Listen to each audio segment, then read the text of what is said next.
آقا نے فرمایا ایک زمانہ آئے گا دنیا بھر کی جو قومیں ہیں نا مسلمانوں کو ختم کرنے کے لیے ایسے ٹوٹ پڑے گی جیسے تم لوگ دسترخوان پہ رکھے ہوئے ایک ہی سالن کے پیالے پر ٹوٹ پڑتے ہو.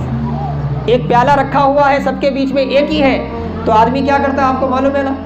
کسی بھی دعوت میں آپ دیکھ لو سامنے گوشت کا جیسے ہی پیالہ سامنے آ جاتا ہے کیا کرتے ہیں ہم جس کے ساتھ آئے رہتے اس کا بھی خیال نہیں کرتے. کھانا جب سامنے آ گیا اور آپ کو معلوم ہے کہ اس دعوت میں بس یہی ایک پیالہ ہے اس کے علاوہ کچھ بھی نہیں ہے تو سارے دعوتی اس پر کیسے ٹوٹ پڑتے. آقا نے فرمایا ساری دنیا مسلمانوں کے خلاف ایسے ٹوٹ پڑے گی. صحابہ تعجب سے کہنے لگے یا رسول اللہ کیا اس وقت ہم کمزور ہوں گے اس وقت ہم کم ہوں گے. اللہ کے رسول نے فرمایا اس وقت مسلمان کم نہیں ہوں گے.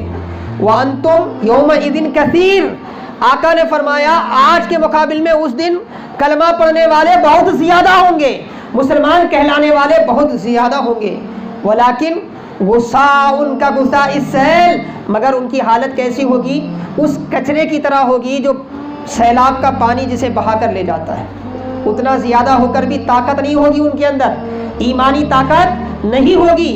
بولے یا رسول اللہ کیوں تو اللہ کے رسول نے فرمایا حب الدنیا و کراہیت الموت دنیا کی محبت اور موت سے نفرت یہ دو چیزیں مسلمانوں میں پیدا ہو جائیں گی تو مسلمان کمزور ہو جائے گا. آج دیکھیں آج قرآن سے محبت ہے نماز سے محبت ہے دین سے محبت ہے مگر اس سے زیادہ پیسے سے محبت ہے اس سے زیادہ اچھے گھر سے محبت ہے اس سے زیادہ اچھے کپڑے سے محبت ہے اس سے زیادہ دنیا کے عیش و آرامی سے جتنی ہماری محبت ہے دین کی چیزوں سے اپنی آخرت سے اتنی محبت نہیں. اور موت کا معاملہ تو ایسا ہے ہمارے پاس لوگوں کی حالت کیسی ہے آپ دیکھیں کوئی آدمی کسی کے جنازے میں آیا اور واپس گیا اگر وہ منہ دھو کے گھر میں نہیں گیا تو ہم نحوست سمجھتے ہیں اس کو نحوست سمجھتے ہیں. حالانکہ ایسا اسلامی کوئی قاعدہ نہیں ہے. صاف صفائی کے لیے آپ دھو کر جائیں نہ دھو کر جائیں ایک الگ بات ہے لیکن ہمارا تصور کیا ہے اگر کوئی موتے میں گیا اور موتے میں جا کے واپس آیا اور منہ دھوئے بغیر اگر آ گیا گھر میں تو بلا آتی ہے ایسا سمجھتے ہیں کیونکہ موت کا تصور ہمیں راس نہیں آتا. اگر کسی کی بیوی حاملہ ہے اس کا باپ بھی اگر مر گیا ہو تو پوری عورتیں مل کے اسے سمجھاتی ہیں کہ کندھا نہیں دینا کندھا دے گا تو دیکھ تیری بیوی حاملہ ہے اسے کچھ بھی ہوا تو یہ کندھا دینے کی وجہ سے ہوگا. موت سے ایسی نفرت ہماری. بزرگوں کے پاس آتے ہیں ہم لوگ آ کر کیا سیکھنا چاہیے آخرت حاصل کرنے کے لیے آتے ہیں لیکن ہم نے پکنک بنایا ہوا ہے اس کو. عرسوں میں جانا ہمارے لیے پکنک کی طرح ہے ہمارے لیے ایک بڑے کسی تفریحی مقام کو جانے کی طرح ہے. ہمیں احساس ہی نہیں ہے کہ ہم کس صاحب ولایت کی بارگاہ میں جا رہے ہیں. یہ ایسا کیوں ہے کیونکہ موت کی بات مت کرو آپ موت کی بات مت کرو. شادی میں غلطی سے دولہے کو کسی بیوہ عورت کا ہاتھ لگ گیا ساری عورتیں مل کر اس عورت کو کیا ہے تانے سناتی ہیں آپ کیوں ہاتھ لگائی اب بچے کا جو بھی خراب ہوگا آپ کی وجہ سے ہوگا. یہ ہمارا تصور ہے جبکہ موت کیا چیز ہے آپ کو معلوم ہے موت کیا چیز ہے. حضرت ابو ہریرہ فرماتے ہیں میرے آقا کا اگر حکم نہیں ہوتا تو میں موت کی تمنا کرتا. میرے آقا نے موت کی تمنا کرنے سے منع کیا ہے ورنہ میں موت کی تمنا کرتا. کیوں اس لیے کہ میرے آقا نے فرمایا نہیں تم موت کی تمنا مت کرو اگر کرنا ہی ہے دعا تو اس طرح کرو اے اللہ جب تک میرے لیے زندگی بہتر ہے زندہ رکھ جب میرے لیے موت بہتر ہے موت عطا کر مگر ڈائریکٹ موت کی تمنا مت کرو.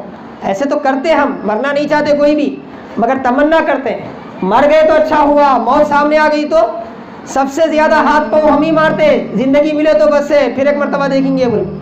تو یہ ہماری حالت ہے ہمارا دعویٰ بھی سچا نہیں ہے مگر موت کیا چیز ہے.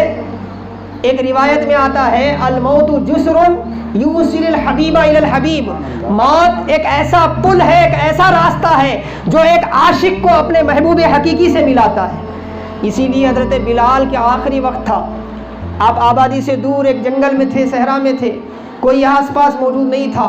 ایسی مصیبت کی حالت میں ان کی بیوی رو کر تڑپتے ہوئے ان کے زبان سے نکلا، ہائے کیا مصیبت آ گئی، یہ تنہائی کا عالم ہے. اس تنہائی کے عالم میں ابو حضرت بلال پر کیا ہے، موت طاری ہو رہی ہے، ایسی مصیبت کا لمحہ ہے. تو حضرت بلال نے کہا، ارے کیا نادان ہے، اس کو مصیبت کہہ رہی ہو، یہ تو خوشی کا لمحہ ہے. بلال اپنے آقا سے ملنے کے لیے جا رہا ہے، بلال اپنے آقا سے ملنے کے لیے جا رہا ہے. تو حاضرین محترم عزیزان گرامی، ہماری نظر جو ہے وہ اپنی آخرت کی طرف ہونی چاہیے. ہماری نظر جو ہے وہ اپنی قبر والی زندگی کی طرف ہونی چاہیے. دنیا میں اچھائی یا برائی آتی ہی ہے، مصیبتیں آتی ہی ہیں، خوشی آتی ہے تو کبھی غم آتا ہے، کبھی غم آتا ہے تو کبھی خوشی آتی ہے. ہر مشکل کے بعد آسانی آتی ہے. ان مع العسر یسرا، ان مع العسر یسرا قرآن کہتا ہے. یہ تو اللہ کا بنایا ہوا نظام ہے، لیکن حقیقی راحت جو ہے وہ قبر میں ملنے والی ہے، حقیقی راحت جو ہے وہ حشر میں ملنے والی ہے. اور ہر جگہ کامیابی کی راہ کیا ہے؟ اللہ کے رسول پر کامل ایمان لانا، آپ سے محبت کرنا، آپ کا ادب و احترام کرنا، آپ کی نسبتوں کی تعظیم کرنا، آپ کے دین کو جاننا، سمجھنا، عمل کرنا اور اس کی خدمت میں ہر طرح کی کوشش کرنا، اور قرآن و سنت کے جو دو نور ہمارے سامنے ہیں اس کی پیروی کرنا.